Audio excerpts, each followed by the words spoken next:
ఈ సమయంలో మీరు ఎయిర్పోర్ట్లో ఉంటే మీ మైండ్లో ఏముంటుంది? Flight time, luggage, gate number. కానీ ఒక మనిషికి ఎయిర్పోర్ట్ అంటే ఇవేమీ కాదు. ఆయనకి ఎయిర్పోర్ట్ అంటే life. 18 years, no home, no country, no future plans. ఈ స్టోరీ నిజం, సినిమా కాదు. ఈ స్టోరీలో అరుపులు ఉండవు, జస్ట్ సైలెన్స్ మాత్రమే. ఈయన పేరు మెహ్రెన్ కరీం నసేరి. ఈయన ఇరాన్లో పుట్టాడు. ఫ్రాన్స్లో సెటిల్ అవ్వాలని అనుకున్నాడు. Normal dream, normal journey. కానీ ట్రావెల్ మధ్యలో ఒక పేపర్ మిస్ అయింది. ఎయిర్పోర్ట్ అఫీషియల్స్ అన్నారు నీ పాస్పోర్ట్ వ్యాలిడ్ అయిపోయింది అని. ఫ్రాన్స్ అంటుంది నువ్వు మా దేశంలోకి అడుగు పెట్టలేవు అని. ఇరాన్ అంటుంది అసలు నువ్వు నా దేశమే కాదు అని. ఆ మూమెంట్లో ఆయన కంట్రీలెస్ అయిపోయాడు. ఎయిర్పోర్ట్లో టైం ఎలా ఉంటుందో మీకు తెలుసా? నైట్ ఉండదు, డే ఉండదు, ఎప్పుడూ లైట్ ఆన్లోనే ఉంటాయి. రిపీటెడ్గా అనౌన్స్మెంట్ అవుతూనే ఉంటాయి.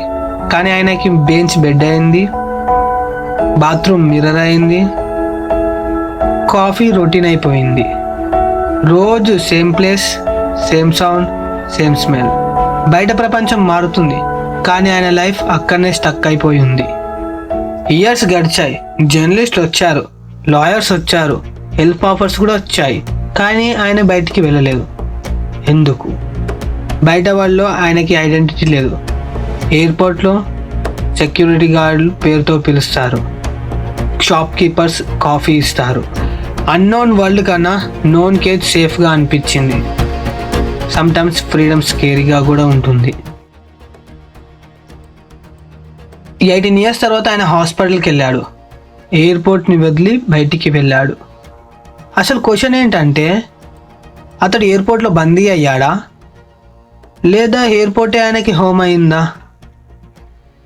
కొన్ని లైఫ్స్కి కావాల్సింది హ్యాపీనెస్ కాదు, సర్టనిటీ. ఈ స్టోరీలో ఆయన విలన్ కాదు, హీరో కూడా కాదు. ఒక మనిషి ఒక ప్లేస్ని యాక్సెప్ట్ చేశాడు. This is not a motivation, this is not a advice, this is silent truth.